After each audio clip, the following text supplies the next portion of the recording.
आजीच्या गोष्टी. छोटी, आलीस? किती छान. आजीच्या गोष्टी आवडतात ना तुला? आजही रात्री छोटी तिच्या भावासोबत शेतातील आजीच्या घरी आली होती. आजीच्या खाटेवर बसताच आजी तिथे येऊन पोहोचली होती. आजी पुढे बोलू लागली. ऐका तर मग, आजच्या गोष्टीचं नाव आहे लावसट. दूर एका छोट्याशा गावातील ही गोष्ट. तुम्ही हे वाक्य सिनेमात ऐकलंच असेल. बड़े बड़े शहरों में छोटी छोटी बातें तो होती रहती है. पण आज तुम्हाला याच्या अगदी उलट प्रत्यय येणार आहे. छोटे छोटे गावों में कुछ बड़ी डरावनी बातें भी होती है. जोरदार पाऊस पडत होता. लोक आपापल्या घरांमध्ये अधूनमधून सगळं ठीक तर आहे ना याची खात्री करत होते. कारणही तसंच होतं. त्यांच्या या छोट्याशा गावात बाहेरचा कोणीतरी चोर शिरला होता. प्रत्येकाच्या घरातून काही ना काही खाद्यपदार्थ गायब होत होतं. लोकांनी त्याला सांडवतं पाहिलं होतं. तो एक काळं घोंगडं घेऊन फिरायचा, पण रात्रीच्या अंधाराचा फायदा घेऊन तो अंधारात कुठे गायब व्हायचा. लोक आता या गोष्टीला कंटाळले होते. आधीच ते गाव दुष्काळाच्या झळा शोषत होतं. त्यात गावात असलेल्या चोराचा सुळसुळाट लोकांमध्ये बदलेची भावना निर्माण करत होता. त्या रात्री एका घराचं दार उघडं होतं. घरातील माणूस धावत पळत गाव जमा करायला गेला होता. त्याची बायको घराबाहेरील झाडाआड लपून घरावर नजर ठेवून होती. काही वेळातच गावातील लोक एक एक करून त्या घराभोवती जमू लागले. त्या तरुणाने दारातूनच घरात गेलेले चिखलांच्या पावलांचे ठसे दाखवले. गावकरी समजायचे ते समजून गेले होते. आधीच हा गाव चोरामुळे त्रासला होता. त्यामुळे काही लोक हातात काठ्या कोयते घेऊन तर काही लोक दगड घेऊन आले होते. त्यांनी घरात गेलेल्या चिखलांच्या पावलांचा मागोवा घेतला. ते ठसे आतल्या खोलीत जात होते. सगळे गावकरी दबक्या पावलांनी हळूहळू आत शिरत होते. आतून लाकडी कपाटाचा कडकड असा आवाज येत होता. गावकऱ्यांनी एकमेकांकडे पाहिले. त्यांनी मग तिथल्या पायांच्या ठशांकडे पाहिले. ते सरळ कपाटाकडे जाऊन गायब झाले होते. याचा अर्थ चोर त्या घरातील कपाटामध्ये शिरला होता. आज तो चोर काही तिथून पळू शकत नव्हता. दोन गावकरी कपाटाच्या दोन बाजूंना उभे राहिले, तर समोर कपाटाच्या दारात 3-4 धडधाकट माणसं हातात काठ्या घेऊन उभी होती. तर त्यांच्या पाठी 10-15 माणसं जिथे जागा मिळेल तिथे उभं राहण्याचा प्रयत्न करत होती. सगळेच गावकरी वैतागले होते, रागात होते. त्यांचे लाल झालेले डोळे, दांड्यांभोवती घट्ट आवळलेल्या मुठी त्यांच्यातील बदलेची भावना स्पष्ट दर्शवित होते. इशारा मिळताच त्या दोघांनी कपाटाची दारं उघडली. कपाटात खरोखरच कोणीतरी घोंगडी घेऊन लपलं होतं. कसलाही विचार न करता त्यांनी त्या घोंगड्यावर यथेच्छ काठ्याने वार केले. त्यातला पहिलाच वार वर्मी लागला होता. ती व्यक्ती कपाटातून बाहेर कोसळली, पण लोक जोशात एकावर एक वार करतच सुटले होते. एवढ्यात काही लोक ओरडले, थांबा, ही तर एक बाई आहे. लोक थांबली खरी, पण तोपर्यंत फार उशीर झाला होता.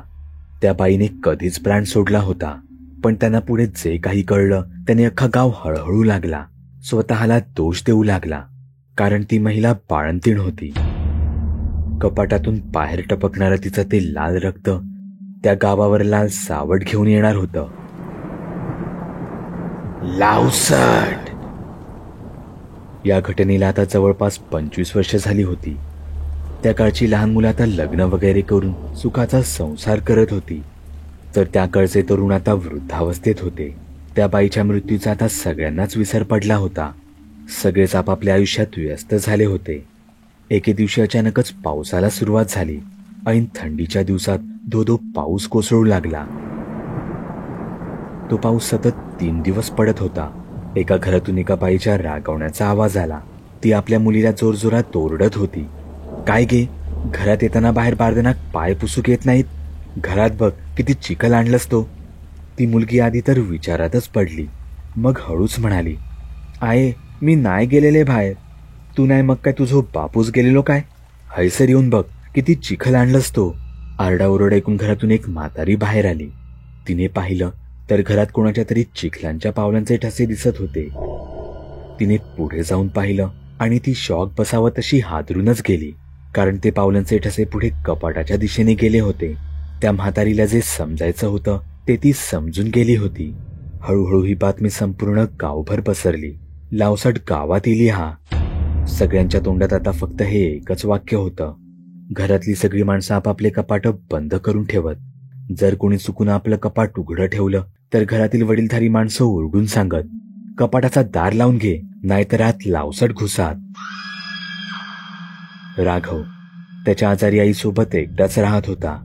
एके रात्री तो झोपला असता त्याच्या कानांवर कोणाच्या तरी धावण्याचे आवाज आले. ते आवाज आतल्या खोलीतून येत होते. त्याने रॉकेलचा दिवा पेटवला आणि त्याने आत वाकून पाहिले तर आत घरभर पावलांचे रक्ताने भरलेले ठसे होते.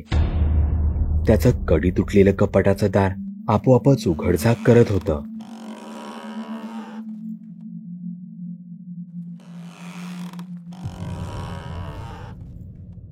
रात्रीच्या त्यावेळी येणारा तो आवाज अंगावर काटे आणत होता. तेवढ्यात अचानकच ते कपाटाचं दार संपूर्ण उघडलं गेलं.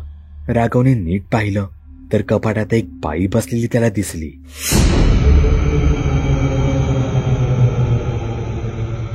त्याने झटकन त्या खोलीचं दार लावून घेतलं.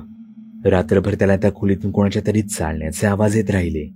त्याला हा नेमका काय प्रकार आहे तेच कळत नव्हतं. राघवला राहावलं गेलं नाही. त्याने पुन्हा एकदा खात्री करण्यासाठी त्या खोलीच्या तुटक्या दारातून खाली वाकून पाहिलं तर तिथे त्याला त्या खोलीत चालणारे वाकडे पाय दिसले. आता तर त्याला खात्रीच पटली होती. त्याने ती संपूर्ण रात्र जागूनच काढायची ठरवली. त्या संपूर्ण रात्री त्यांच्या घरात ती लावसट वावरत होती. पण सकाळ व्हायच्या आधी ती राघवच्या आईला स्वतः सोबत घेऊन गेली. राघवच्या आईचा त्याच रात्री मृत्यू झाला होता. लोक आता अजूनच घाबरली होती. त्यांना दिवसाही स्वतःच्या कपाटाजवळ जायला भीती वाटत होती. काहींनी तर कपाट रिकामी करून त्यांना दोरखंडांनी बांधून ठेवलं होतं. लावसट आपल्या शिकाऱ्याच्या शोधात भटकत होती. सुमन आपल्या दोन्ही मुलींना कुशीत घेऊन झोपली होती.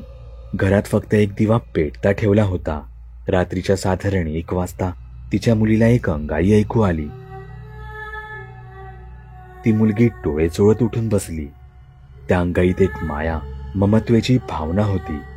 ती मुलगी त्या अंगाईमुळे जवळपास संमोहनातच गेली. ती जागेवरच उभी राहिली आणि सरळ आतल्या खोलीत निघून गेली. काही वेळातच त्या मुलीच्या आईला जाग आली. ती आपल्या मुलीला हाताने चाचपत होती, पण ती तिथे तिच्या कुशीत नव्हती.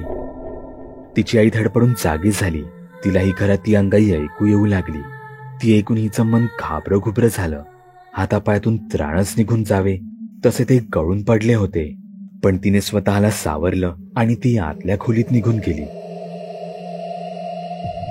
तिने पाहिलं तर तिच्या मुलीने तिथलं कपाट उघडलं होतं. तिची मुलगी कपाटासमोर भान हरवल्यासारखी शांत उभी होती. कपाटातून येणारा अंगाईचा आवाज आता पूर्णपणे बंद झाला होता. त्या खोलीत पूर्ण स्मशान शांतता पसरली होती. ती बाई घाबरली होती. तिला तिच्याच हृदयाचे ठोके मोठमोठ्याने ऐकू येत होते. तिने आपल्या मुलीजवळ जाण्यासाठी एक पाऊल पुढे ठेवलं. तोच कपाटातून 2 किळसवाणे हात बाहेर येऊन ते त्या मुलीला सरळ कपाटात घेऊन गेले. त्या मुलीची आई आक्रोश करत कपाटाजवळ धावत गेली, पण कपाट हे रिकामी होतं. लावसट तिच्या मुलीला तिच्या सोबत घेऊन गेली होती. लावसटच्या कहरामुळे संपूर्ण गाव हादरून गेला होता. लोक रात्रीची घरं बंद करून बाहेर अंगणात झोपत होती. सकाळी ती जेव्हा घर उघडून आत शिरत होती तेव्हा त्यांना घरात सगळीकडे, अगदी छतावर देखील लावसटीच्या पायांचे ठसे दिसत होते. ज्या कोणी त्यांची कपाटं साखळदंडाने बंद केली होती त्यांची कपाटं आता रात्रीची आपोआपच जोरजोरात वाजू लागायची. पाणी आता नाकातोंडात जाऊ लागलं होतं. गावकऱ्यांना काहीतरी निर्णय घेणं गरजेचंच होतं. बाजूच्याच गावात एक म्हातारी राहत होती. तिला तंत्रमंत्र, जादूटोणा, वशीकरण अशा सगळ्याच गोष्टी माहीत होत्या. गावकऱ्यांनी रातोरात एकमताने तिला गावात बोलावण्याचा निर्णय घेतला. तिने ही वेळ वाया न घालवता गावकऱ्यांच्या विनंतीचा मान राखला. दुसऱ्याच दिवशी ती गावात आली. संकट हे साधं सुद्धा नव्हतं, कारण त्या लावसटीने एखाद्या घराला झपाटलं नव्हतं तर संपूर्ण गाव पछाडून टाकलं होतं. म्हातारीने सर्व तयारी केली होती. काही माणसांना आधीच काही सूचना दिल्या होत्या. तशी ती अमावस्येच्या रात्री गावच्या वेशीबाहेर एका यज्ञाच्या तयारीला लागली.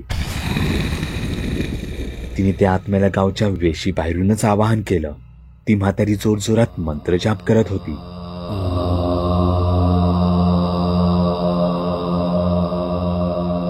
रात्री उशिरापर्यंत गावात चित्रविचित्र आवाज येत राहिले. अखेर मध्यरात्री गावातील सगळे दिवे, मेणबत्त्या, सगळं काही एका क्षणात विझलं गेलं. आता दुसरा अध्याय सुरू झाला होता.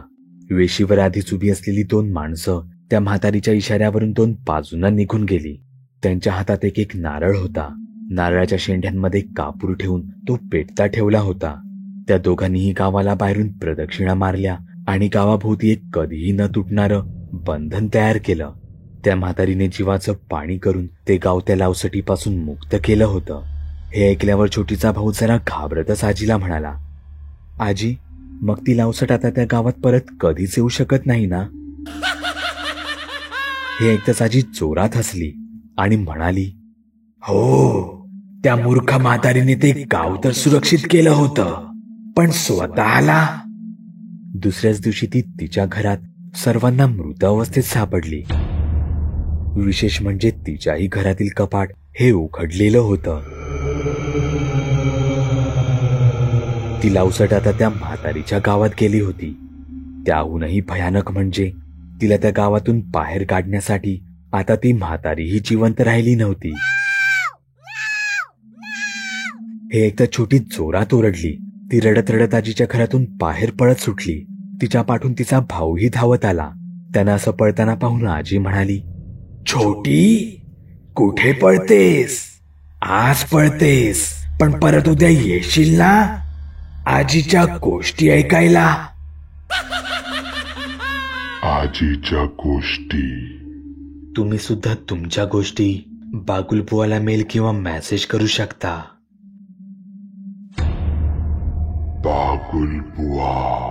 चॅनलवर अपलोड केलेल्या नवीन व्हिडिओची नोटिफिकेशन मिळवण्यासाठी चॅनल सबस्क्राईब करायला विसरू नका. व्हिडिओ आवडला तर आमच्या मेहनतीचा मोबदला म्हणून तो लाईक करून मित्रांसोबत जरूर शेअर करा.